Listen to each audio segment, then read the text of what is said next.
Hi YouTube, welcome back. I hope you're having a fantastic week and enjoying everything that you're reading. So, I have literally just finished The Starless Sea by Erin Morgenstern, and I thought I'd like to have a little chat about it. If you don't know what it's about, it's a story inside a story basically. We follow Zachary Ezra Rawlings. I'm glad I remembered his name. It's at the top of every chapter that he stars in, that's from his perspective, I should say. And when he's young, he finds a door painted on a wall at the side of his mum's building. And he starts thinking, this could be a magical world. This looks like a real door. It could open into like Narnia or somewhere like that. And he doesn't open it. He says, he thinks to himself, stop being a child, stop thinking childish things, you're supposed to be growing up. And he left. Come back the next day, it's been painted over, and he always regretted it. And then years later, he's in college and he goes to the library and he finds a book that's called Sweet Sorrows. It has no author name, no publishing date, nothing like that. They can't work out where it came from. And he takes it and he starts reading it, and it's got lots of little short stories about different things. And he finds one that depicts the day that he saw the door. And he's like, well, how does this have a my story in it? Is this book looks older than me? How am I in it? And then it takes him on like this whole adventure to find where this book come from, where the door would have taken him. It was lots of secret societies. There's these symbols: the key, the bee, the sword. And yes, he goes on a secret society trying to find out what's going on, why he's in the book, what all these different societies are working towards. And well, one thing that I always felt was good was inside it says, are you lost or are you exploring? I was lost. Absolutely lost. So that was the basis of the story. Don't get me wrong, Erin Morgenstern can write characters. All the characters in here were very well done. They were very fleshed out. They were their individual people. They really were very well done.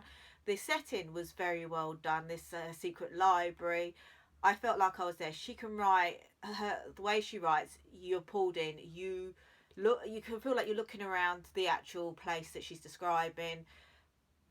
But I don't. It was the idea of the story, the premise of the story, the setting, and the characters were so good. But I just found she added in so much. She wanted so much in this book. She had so many ideas. They just got overly complicated. It got overly bogged down in trying to be clever and to add in all these wonderful ideas that in the end it was just very dense. It was, I don't, the problem is I loved it and hated it basically. I loved the characters, I loved the setting, but I hated the fact that she had all these ideas. It felt like there was like 5 different ideas for five that could have been in 5 different books basically. Enough ideas for 5 books. That, sorry about the sniffing and all that. I've got a bit of a cold and I look nasty, but then I always look nasty. So anyway, and I'm sorry about the glare from my book as well behind me. Yes, there was enough ideas that she could have probably written 5 books, and she rammed it all into this, and it just was all around the houses.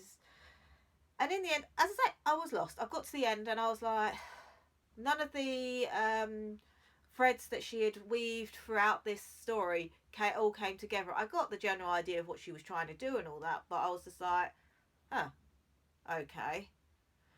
And ultimately, I was just very disappointed.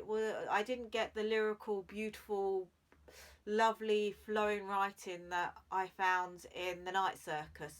It's like she got not overly confident as such, but as I said, she just had so many ideas and so much.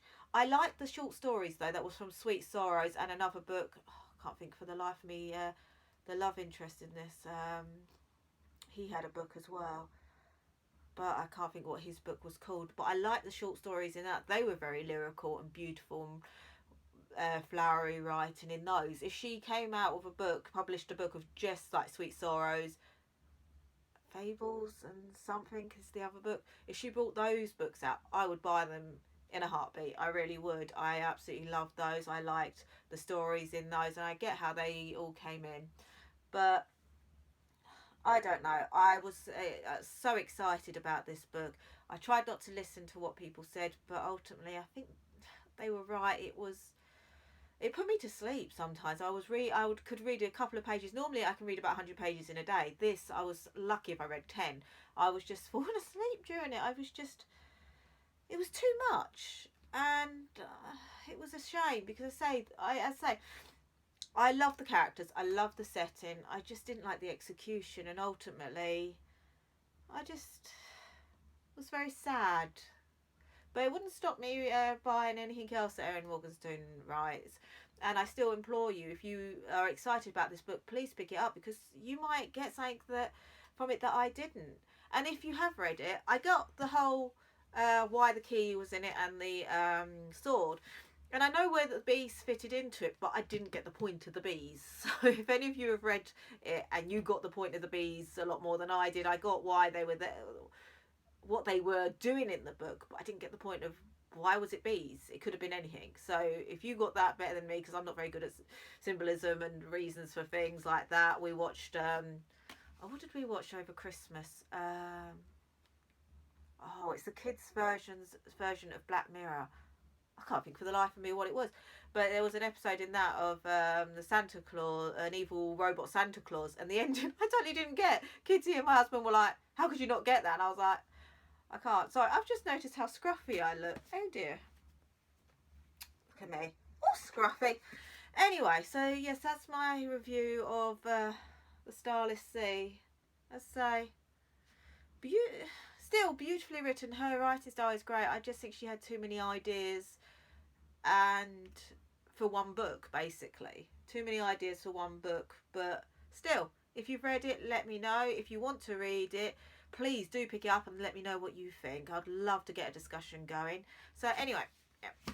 I hope you have a good weekend and enjoy everything that you're going to read. And I'll see you again soon. Bye.